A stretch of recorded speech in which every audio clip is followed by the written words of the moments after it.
Okay, take two. Rocky proved why I keep him around by finding a drum thing and taping my selfie stick to it. I got a selfie stick for Christmas.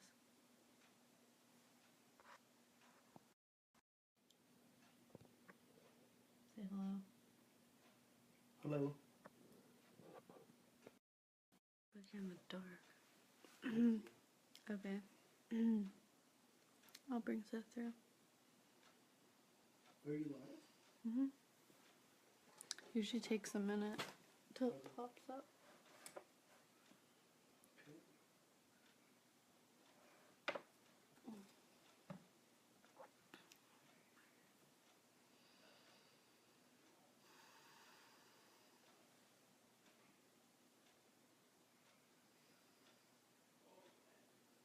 Hello.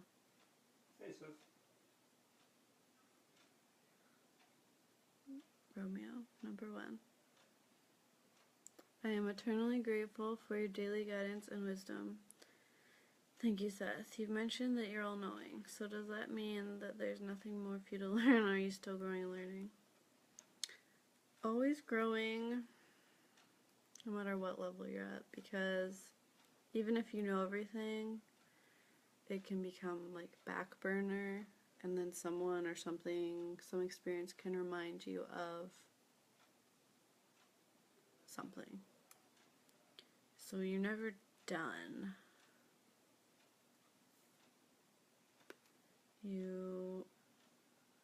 And even if you are all-knowing, you have all this access to knowledge, it doesn't mean that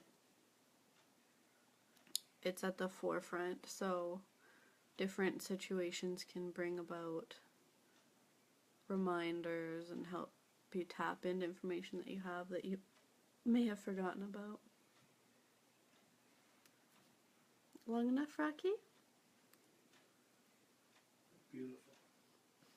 It still isn't popped up as your video is live. It says live here.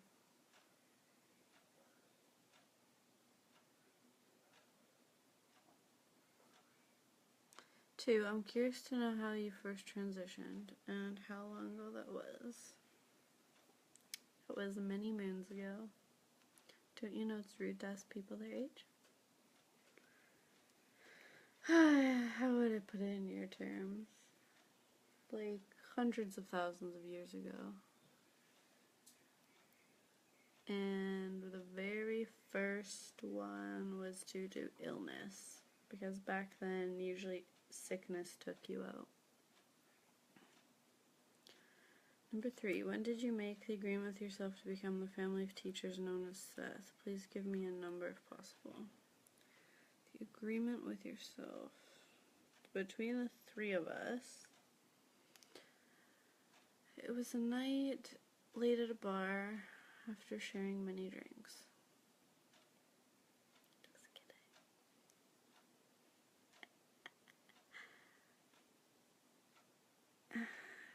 The 3 of us came together because we're at the same level of existence, and we had all taught before, but not as Seth, obviously. So you wanted a number, like a year?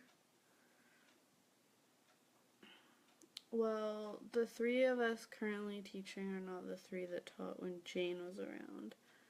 Jane was in 1960s. It's now 2017. So the 3 of us conspired this pretty much right after Jane transitioned.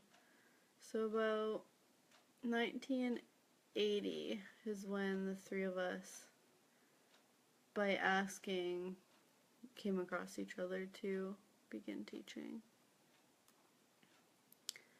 4, to what degree can we customize our bodies? Can we naturally change any feature of our body at any point in time, and if so, how? Myself seem to be ignoring all my requests lately.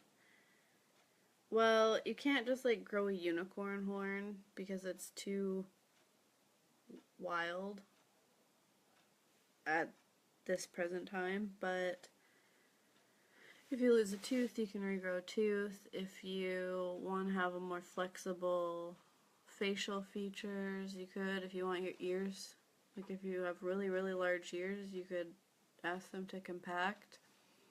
You can change your hair color to be lighter or darker, and people will just say it's due to the weather or amount of sun or whatever. You can, when you're younger, you can pick to be taller or curvier, have bigger features or smaller features. Like, kids usually pick their height. They're influenced by their parents and genetics, but you can pick your height.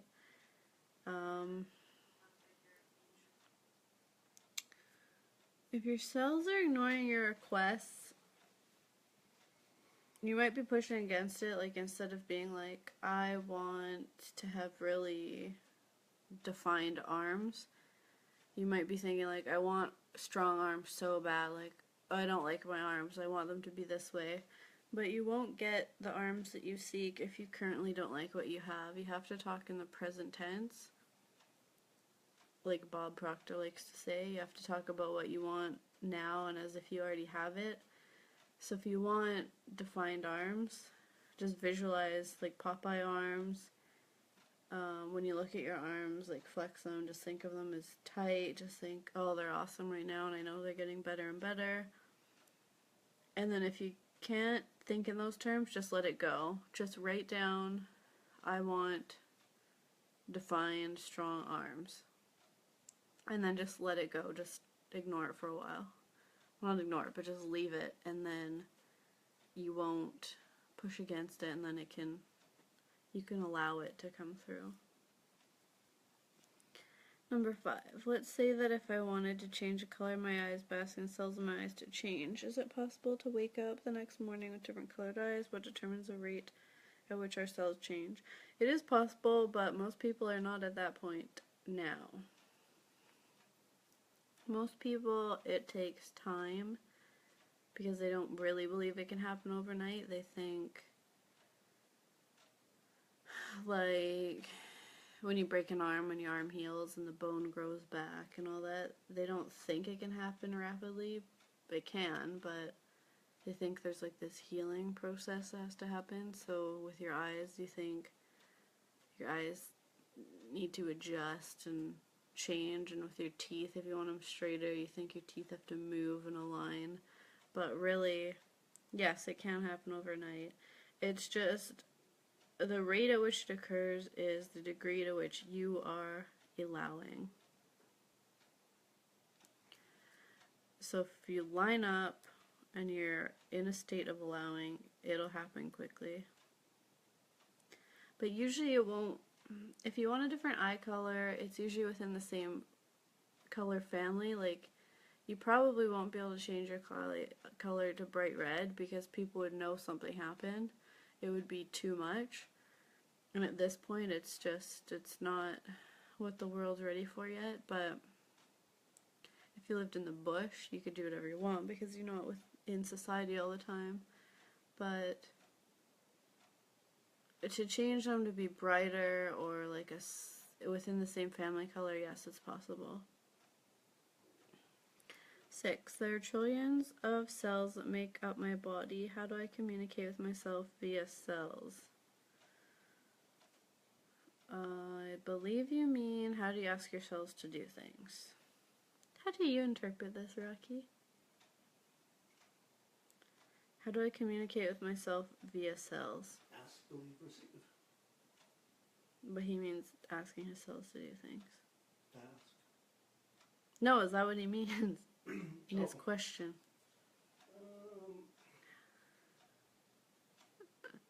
How do I communicate with myself via cells? I think so. Hold on. Yeah, go with it. I like to put him on the spot. It's in a message. So, it's like when you talk to yourself when you're trying to study or work out a problem or whatever. You're talking out loud so that you can hear yourself, so you're communicating with yourself, even though you know you could just think the thoughts in your head.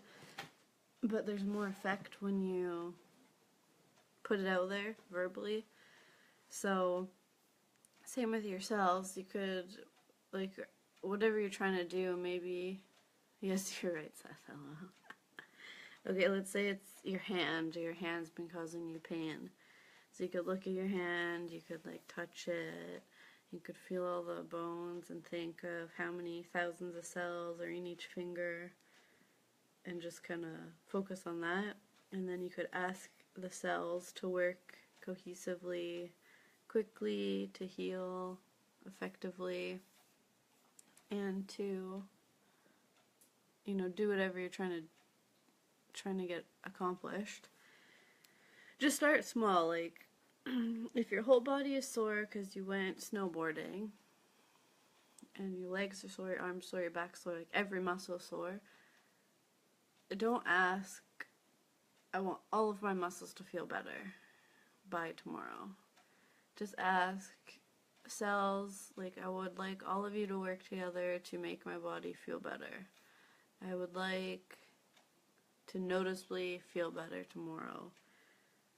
Like, it doesn't have to be healed by tomorrow, but I would like to notice a difference in my physical state as soon as possible. And then, if there's a certain, like, maybe your legs are especially sore, like, I'd really like you to focus on healing my legs first. And then it will progress from there. 7. Multiple teachers have said that oftentimes things don't manifest because we get in our own way. Yes, but nobody ever intends to get in their own way. Can you please give me an example of how we typically get in our own way, and how can we allow things to manifest? You think of it as in a human terms. So right now I have $7,000 in the bank. Therefore I only have $7,000. But if you have $7,000 plus a $10,000 credit card, you actually have access to $17,000, and doesn't that sound better? Let's say you have a line of credit for $5,000, well now you have $22,000. Let's say you have a car that's worth $2,000, well now you're up again. And you have a surfboard and a wetsuit and a painting and a DVD collection and a snowboard, like all this stuff. It's all worth money. So if you start looking at your stuff, you start seeing dollar signs. And now you've gone from 7,000 to, 25, 30,000 within 30 seconds of thought. So somebody who has $7,000 is not going to get access to lots of money easily,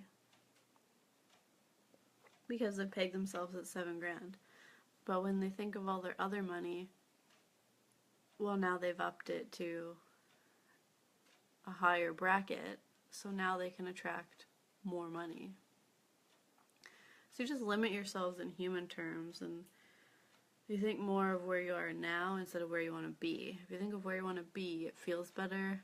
And let's say you currently have a cold. Well, right now you might not feel the best, but where do you want to be? You want to be at your best health. So just by wanting to be there, you bring it to you faster. So often you ask for things in the wrong way. Like Randy and Rocky are watching one of their favorite shows, Stranded. It's very funny. It's about a bunch of city dwellers, pretty much, who get put in, like, I don't know, a place they have to survive, which is really a paradise. It's in Fiji. There's beaches they don't even bother swimming at. They just think they're in this hell. And they have so much money, and they have to last so many days to get more and more money. So the one guy was getting sick, but I mean, he asked to be sick, so he had an excuse to leave without looking like a wuss, but he still looked like a wuss in the end. But anyways, his friend didn't want him to leave because they're on a team and they're trying to get to the end together, and they have majority rule for voting for things, and they were at the majority. And he was saying to himself, he kept saying, I don't want it to be bad, I don't want it to be bad, I don't want it to be bad. So instead he's saying, I want it to be bad. because the main word is bad. When you say I don't want, well, that's what you're going to get because that's what you're pushing against. If he had said, I want him to be fine, I want him to be healthy, I want him to stay, I want him to be able to stay, it might have pushed him to help that guy stay, but he was really far along of wanting to leave. But it might have just tipped it over where he ended up staying for a little bit longer. So he pretty much shot himself in the foot and got in the way of what he was wanting because he was asking in the opposite way. So whatever you're thinking about, you attract. So if you're thinking I don't want something, you're actually thinking I want that. So you've got to think of everything in the positive. Like, what are the main words in a sentence? Those are the words that is the frequency that you're putting out. Okay.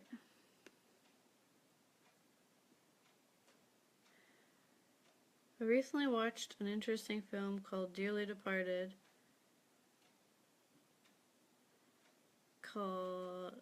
It's directed by Daryl Anka. It depicts non-physical and the process of transitioning from the perspective of various humans. How accurate is that film depicting non-physical and the process of transitioning? It's almost there, because they did consult with people who had near-death experiences. But it's still, from their perspective, it's still put into a box of what they want to represent. But if you watch any shows, documentaries, like especially like shark attacks where people have near-death experiences where they die for a few minutes and then are revived, they talk about going somewhere that's lovely and inviting and wanting to stay but knowing they shouldn't. And then they also usually talk about how they're no longer scared of death because they know it's not what it is. So watch things where people have near-death experiences if you want an accurate picture.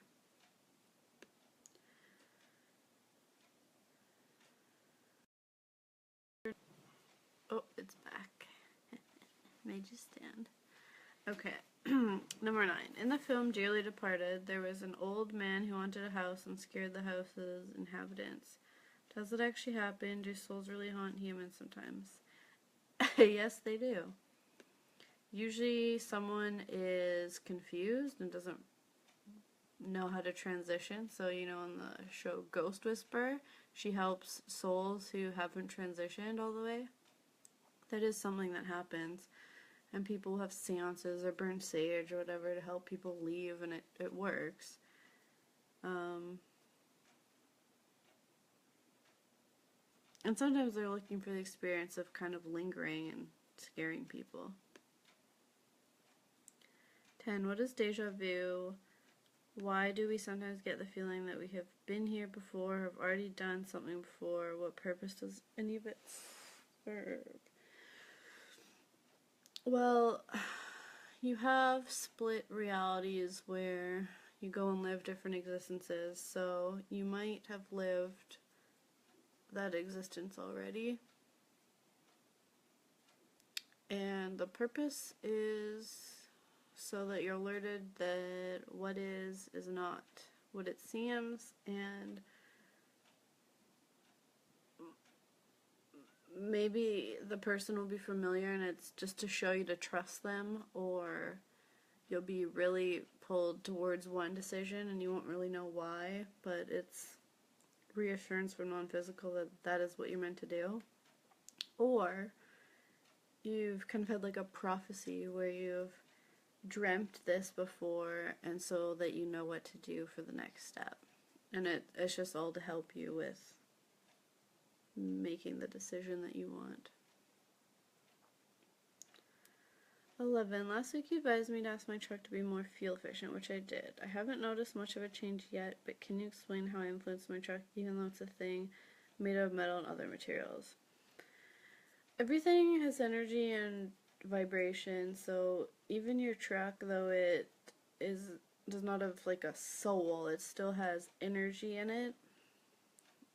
Kind of like, I don't know, like a shadow of a soul almost. Like there's still energy in it. So for it, And all the energy of everyone who's had a hand in building it, all of their energy goes into it.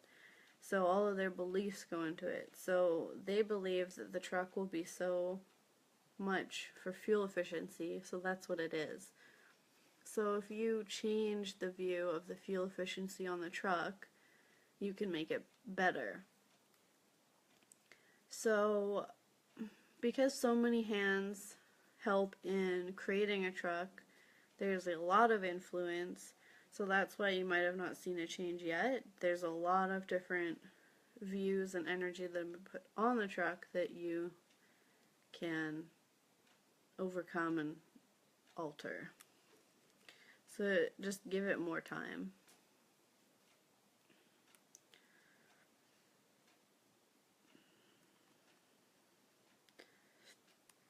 "12. Can we influence other people with our thoughts? Can other people influence me with their thoughts, and if so, to what degree?" Yes, it's whoever has stronger, pretty much. Let's say you feel really good and someone who's really negative comes around. Well, they can make you feel less good. They don't have to say anything, just their presence can bring you down. Well, on the flip side, if you're not feeling the best and somebody who's really positive comes around, just by them being cheerful, it will lift you up.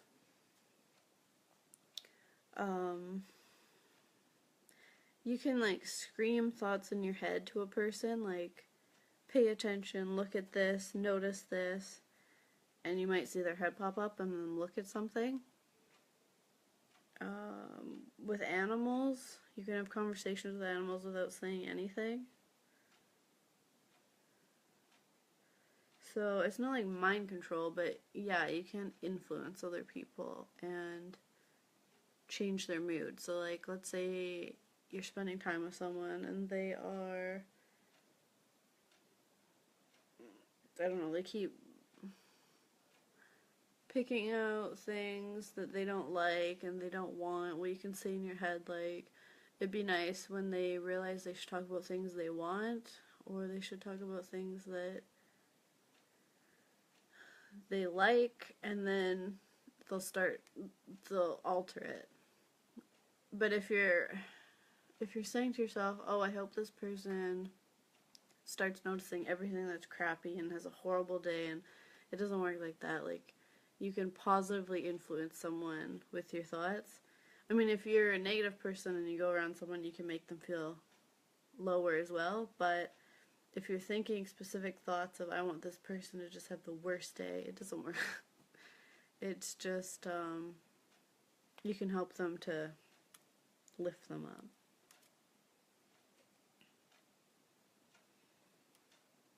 "13. How is someone supposed to live with the guilt of knowing that they may have indirectly caused a loved one to prematurely transition due to careless wish-making? Also, I thought people choose their own experience." They do. So there's no guilt. Guilt's a human term.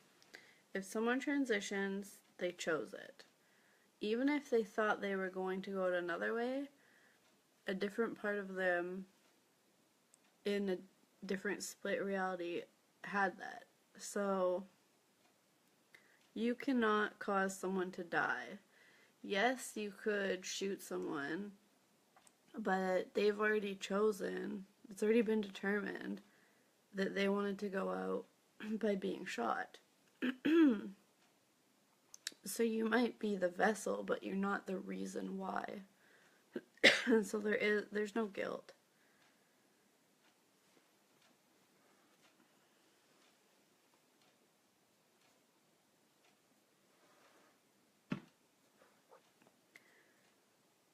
Okay. 14. Why do we have to be careful what we wish for when the universe knows exactly what we want and what we don't want? Why is the universe such an asshole? Well, you come here for the experience of learning how to create your reality and how to ask. So it's up to you to figure it out and to do it right. Even if the universe thinks that you want a certain thing, you still have to ask for it to be delivered. So it's just responding to what you're asking for. It's responding to your vibration and what you're putting out there. So it's up to you to figure out how to ask. And even if it brings you something that you don't want, well, contrast brings clarity, so you realize what you do want and then you ask again properly.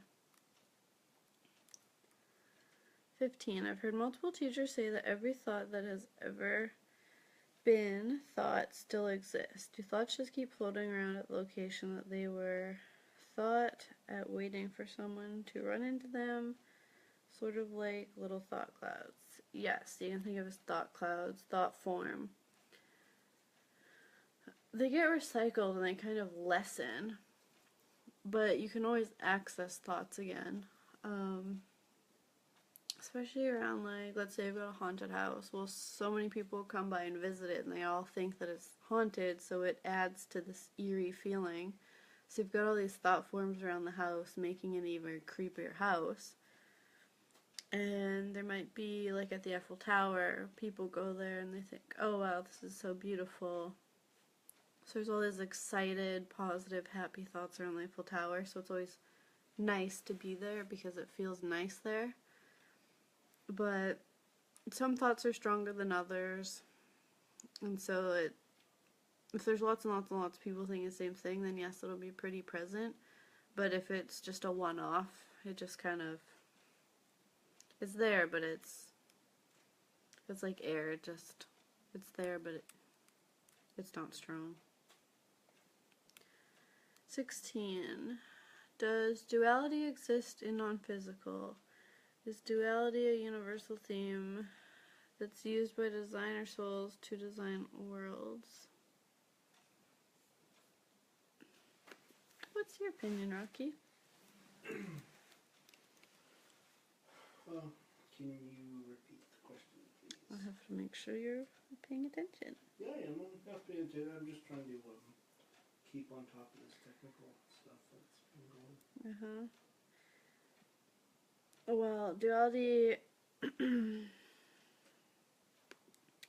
is about opposing things. So, for duality and non-physical, not always, because non-physical is very fun and light and nice. So you're not gonna have an opposite where it's like really shitty and unfun.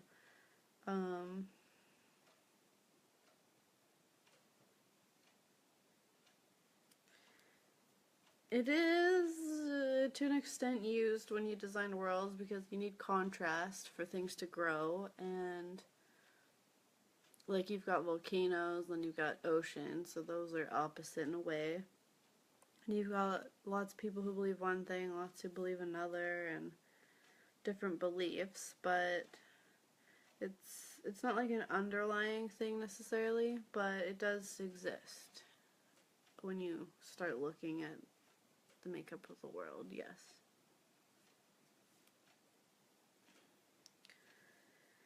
"17. Was it the designer souls who decided to make the female body have menstrual cycles? It seems a little unnecessary in my opinion." The ones who all made up the body, yes, that is part of what they did. You know, you have the reproductive organs, and they also expel urine and feces, and then you have the different senses, and they use the different body parts. Nowadays, yes, it does seem unnecessary, but that's a thing for advancing. But you know, back even 100 years, nobody would question it. It's just part of the body's makeup and the female burden and how a woman can create a baby based on her cycle. So yes, it seems unnecessary now because now people are realizing how things actually work and questioning everything, but there's a purpose for everything, and it's not as bad as you think. 18. How experienced do you have to be a designer soul anyway? Are you experienced enough to be a designer soul, Seth? You don't necessarily have to be top dog. So Dyson is known for hiring young graduates for their innovative teams because when they design products, they want young, fresh ideas. It's the same thing in non-physical. You need a variety of experience and inexperience for a variety of, really great ideas to come through. So, this is getting really dark. Try this. So, you have younger and you have older souls. I mean, you're not going to have, the equivalent of an infant designing, but you don't have, you have to be past the earth experience and beyond, but you don't have to be, one of the oldest souls.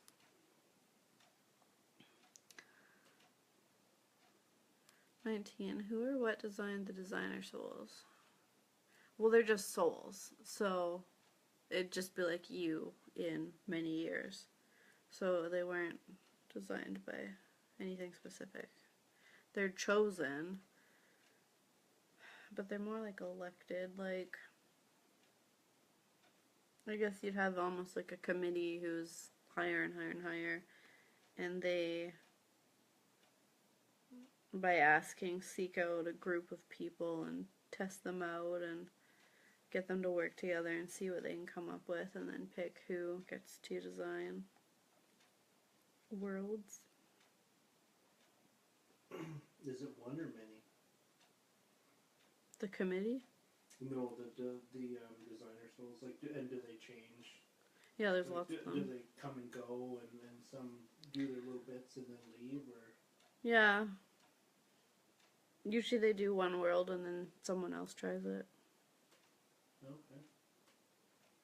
20. You've said that before coming to Earth we have lower experiences. What do you mean by lower experiences? Something where it would have been like a much more simple life, where maybe you lived in a village and you had a family and you have a garden and fields and you provide for yourself and you don't go for further education because it didn't exist then, and you live a simple life and have relationships, but you don't travel because that wasn't a thing then either. It's just very a basic life. It's not where now you have technology and you can book a flight and fly to the country within a couple hours, and you've got so many options. You can go to so many different schools, you can adopt kids, you can foster kids, you just have so many options, so there's so many different experiences you can have. But back when you had these lower experiences, it was just much simpler.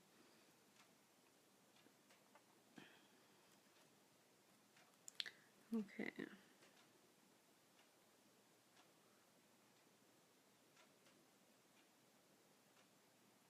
So 21. What sort of experiences do souls have before having lower experiences? So even less than that would be much shorter, so maybe only live to 20. Even smaller villages, maybe a village in, the jungle. Animal experiences, so, very basic, just survival. They're just less involved. There's just a simple life. 22. Can we redo the same life again if we weren't satisfied with the way things played out? And if so, what would prevent us from doing the exact same thing again?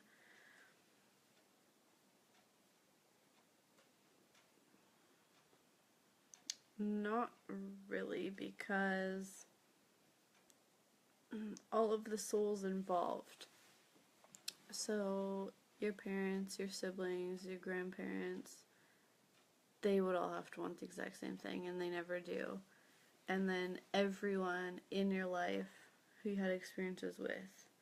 So friends, teachers, people at the supermarket. Like, you'd never get all those thousands of people agreeing to live the exact same experience again.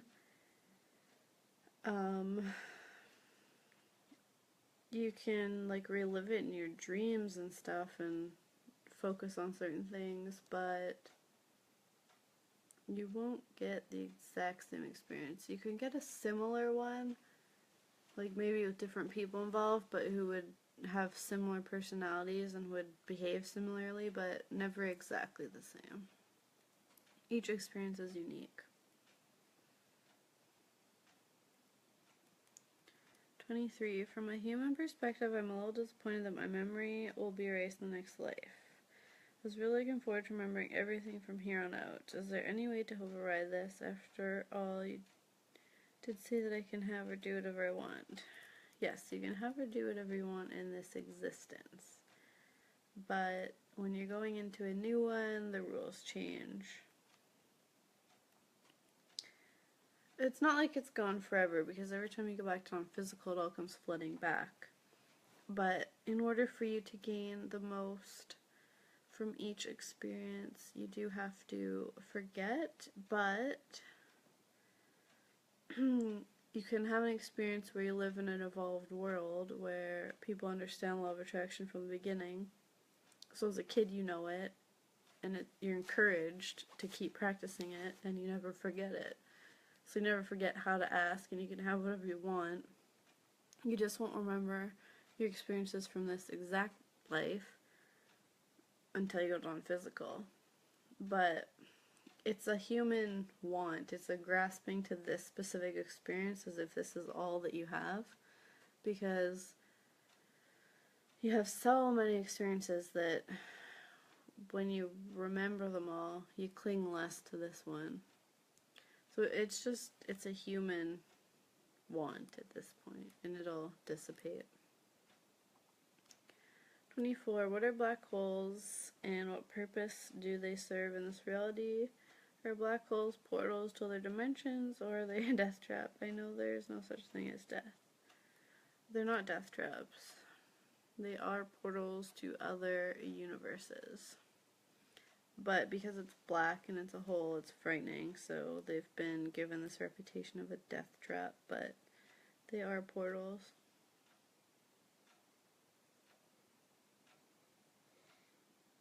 Do you want to explain how they work? You fly into them and you're transported. Where do you go? Another universe. What Another universe? set of planets. How do you know where you're going, though? Like, Mm. it's just a crapshoot. You just go in and you're in for the long haul? Well, I wouldn't recommend it because not with the spaceships you currently have, because they rely on gas and things, but eventually when they're self-sufficient you could just travel around.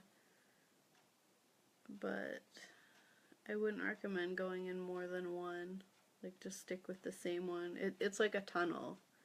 It's not like this thing and you're spat out and it's gone. It's like a tunnel. So you can go through it, go explore, come back through. 25. In a nutshell, is existence the eternal process of souls seeking contrast through physical experience in order to bring forth clarity and joy? That is very well written.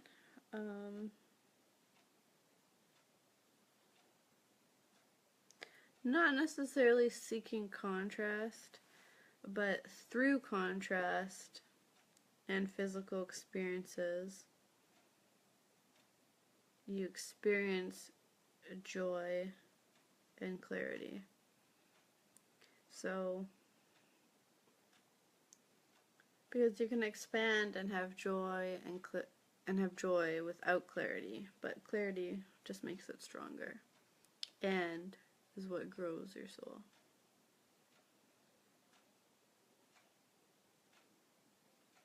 "26. Forgive me if I'm wrong, but I believe you've mentioned something about a ritual that happens in non-physical before reincarnation. Yes. Can you tell me more about this ritual? Is it necessary? What purpose does it serve?" It brings about the asking of transitioning someone from non-physical to physical again. So it would be like going to an airport, getting your passport checked, walking down the aisle onto the plane. It would be kind of like that. It's just the steps to get you to the next place. So it's focused concentration, it's focused energy, and it's positive energy gathering to move you.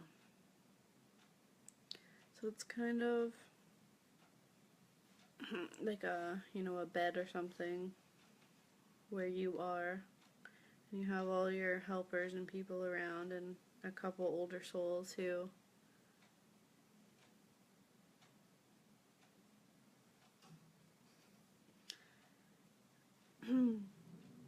kind of, it makes it sound culty, but it's kind of like chanting and focusing energy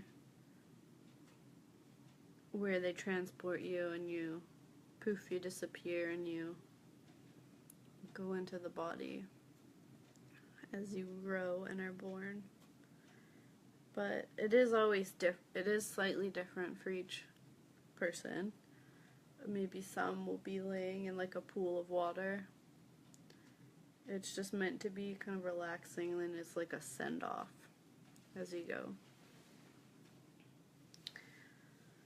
Okay, from Papua New Guinea. How do you control road rage? Other drivers set me off.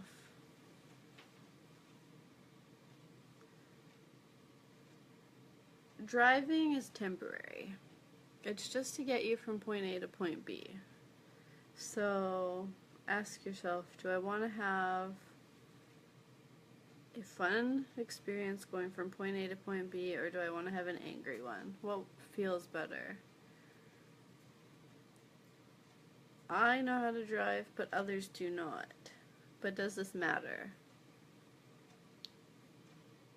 People need practice to learn how to drive, and they're lucky I am so patient and they can practice around me. Just like make it lighter. So just try and laugh it off like, oh, not everyone could drive as well as I can. What a shame. And I think, like, it's temporary, so you only have to be on the road for a short while, and then you'll be there. So you could think of it too as in like man, it must be tough for people who drive for a living. I'm glad I don't do that. I'm glad when I'm on the road, they're always short experiences. And then you can ask for better conditions. So I really want to have an easy drive today. I would like to only encounter good drivers today.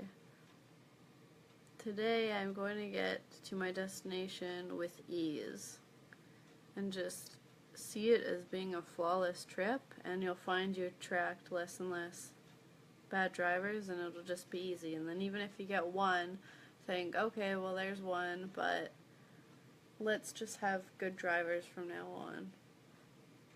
I suppose a good way too is to intend safety, intend for when you drive to get from point A to point B in a safe manner, and then if you want, you can also ask to be refreshed, I guess, and when you get to your destination, you're refreshed and revitalized. Say it to the camera. No, that's it. I'm all done. You're not. No, that's about it. I didn't mean to cut in on you, Seth, and Continue. nope, that's Oh, he's blurred. Continue. no, that's about it. Just intend. So the whole country was asking? What's that? All of Papua New Guinea was asking that. Well, I meant to type question from Papua New Guinea, not just Papua New Guinea. But yes, it was a Papua New Guinea. All right. 27.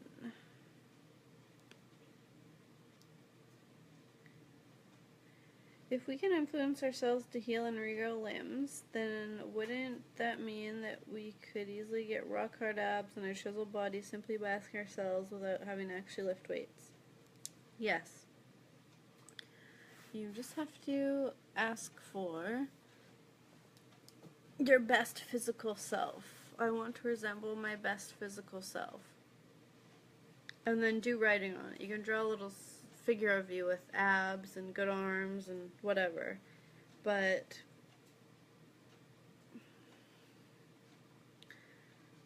see yourself as what you want. So you want strong muscles. And when you have food, think, oh, this is going to go straight to my muscles. It's going to make me so strong. And just know that you can have anything you want and do some writing on it. Like, I have amazing abs. I have defined, toned muscles. Like, write what you want. 28. There are a lot of theories and speculations around the topic, but how did the enslavement of African Americans actually happen? Whose idea was it to begin with? Well, anything to make someone different, you could use against them. And way back then, people with dark skin were considered lesser because it meant they had to work outside, which was why their skin was dark, was the idea.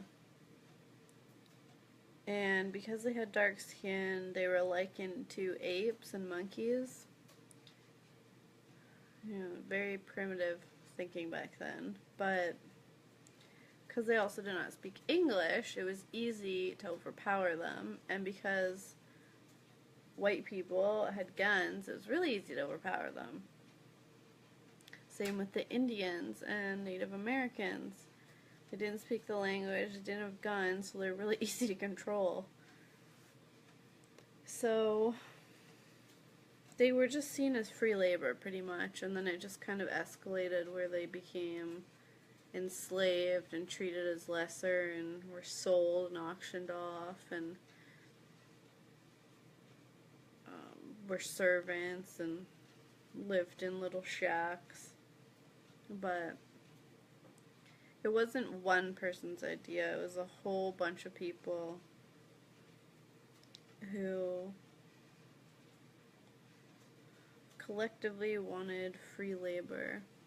And like, they did it to Chinese workers too, who would come over. I mean, they weren't so much slaves, but they did pay them significantly less. And I mean, you still see it with undocumented workers. They pay them significantly less because they've got a one-up on them, because they could either work for little or they could work not at all. So the idea hasn't totally died off yet, but it's getting there. 29. Why did Abraham decide to call it the vortex of creation? Isn't a vortex a type of whirlwind? Yes, but it's the idea of circulating, ideas and fun and constant movement. Like, you're always in motion, you're always moving, always growing. So if you think of it more as like into the pool, well, a pool can be like flat, still water. If you think of it as into the ocean, well, the ocean's always moving, it's powerful. So with the vortex, it's a cool sounding word, but yes, it is also because it's constantly circulating ideas. 30. Do you enjoy calling people idiots, Seth? Only Rocky. It's fun. when it's in a joking manner and it's lighthearted. It's like Abraham curses every once in a while, and it's always really got that extra oomph because he doesn't do it often, but it's fun, it's playful, it's of this time.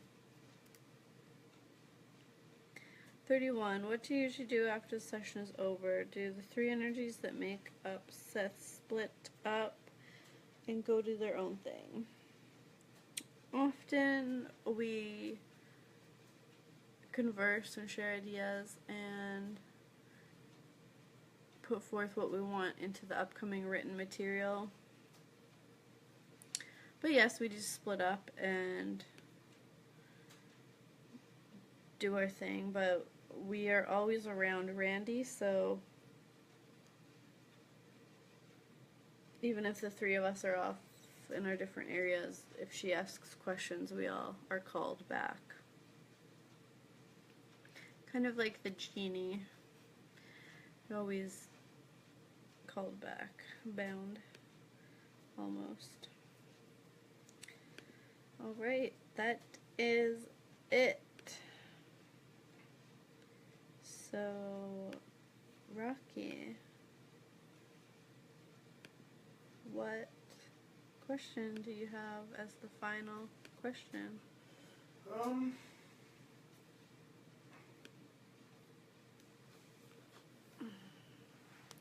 Say it to the camera.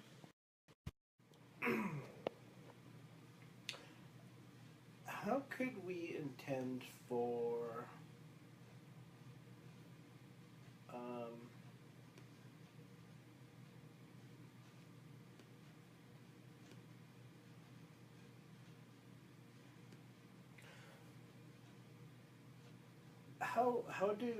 how would Randy and I suppose would just ask, but intend for the viewers to sort of get what they want, like, you know, like when they're asking, like, you know, everybody's asking, and it's a non-stop sort of thing, but I mean, most thing on most people's mind is money, so how could we do something to sort of when you get the nudge to ask questions like you have before, ask them. Okay. Because somebody who's asking isn't able to verbalize it.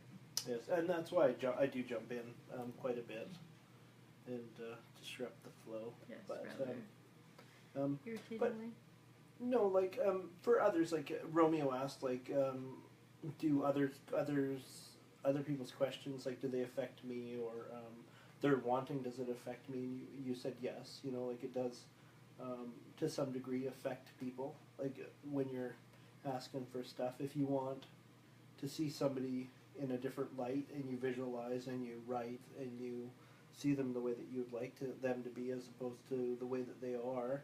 Yes. But sort of go along that line, but also with how do we see our viewers as getting what they want out of the experience? Like, what can we intend that would ultimately help the viewers? You know, like maybe even word their questions better, or not that Romeo's are bad. He's had nothing but awesome questions, but how can we I want to send attract forth like the leading edge audience, or I want to attract an audience full of leading edge people with lots of questions that will add to the collective knowing. okay, Just ask for the type of audience that you want. yeah, I want people who ask questions to feel comfortable and be able to word it eloquently.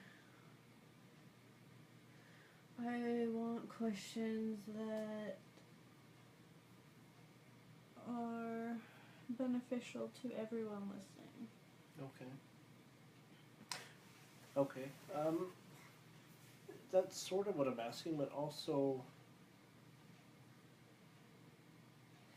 I don't even know how to word it quite right.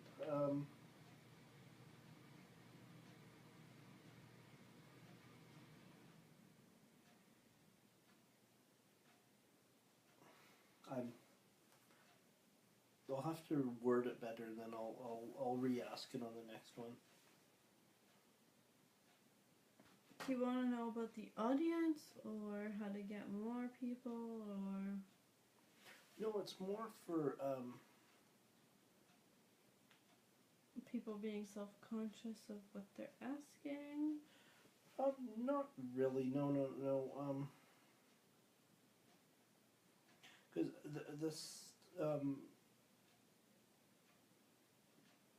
the asking of questions. I mean, for Randy and I, it's fairly simple because and as well as others though, they're in constant communication with non-physical, and you can get the answers for whatever you want almost. As long as you're in a high enough vibration, you can get whatever you want and get information about it. And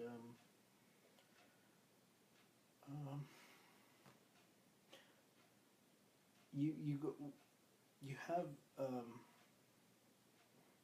the means to get the information, but why do most people, like even you look at Esther, and I know Abraham said it on one of the programs, was okay, yeah, she's overweight, and Abraham even went on to call her fat, and it was kind of a funny seminar when they did that, and even though like you're on the leading edge and you got You still infinite have wisdom, the ideas that you are brought up on embedded into you, and even from past lives can be embedded, that you only lose weight if you exercise and eat well. You only lose weight if you only eat salad and protein. You only have white teeth if you whiten and brush and floss 3 times a day every day. Even if they think, oh, I can have whatever I want, oh, I'm happy, they can still have those things hindering them. and that's with pretty much all teachers. I mean, because you look at any influential teacher that there is even now or has been, and you still see a lot of overweight teachers. You see teachers that are struggling with other areas. They might have found, they might have got money. Are you calling Randy fat? I'm just talking about all the teachers on this physical plane. Like, I mean, I could name off, Yes. a whole handful of them right off the hop, and people would say, okay, yes, that's right. Often teachers too forget to use what they're given, so they find it very easy to tell people this is how you lose weight, this is how you lose weight, but then they cannot easily do it themselves.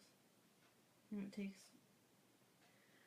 and sometimes they don't even care about their weight, so it's not a priority. Right. So they don't bother trying to lose weight because they're happy, so they think, well, I'm happy, so why change my body? Okay. It's not a thing that they're seeking. Yeah. They're happy with where they are. And some think that if they're overweight, they seem more relatable because they're not this perfect figure that's unapproachable. Right. Okay. Very wise. Always. Sometimes. Make go. Thank you, Seth. Arigato. Or you got you. Well, that's the end of the questions, so I will go. Perfect. Is there going to be another one, or? Nope. Goodbye forever. That's it? Okay. We bid you adieu.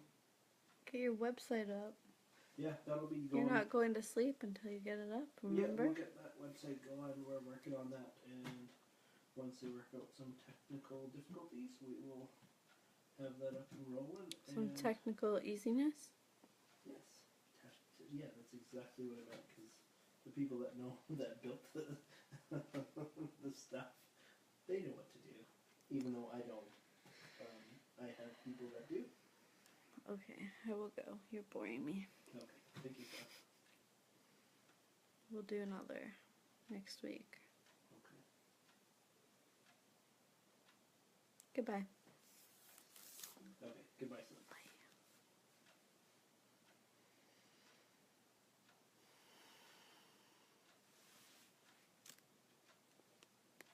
Bye. Bye.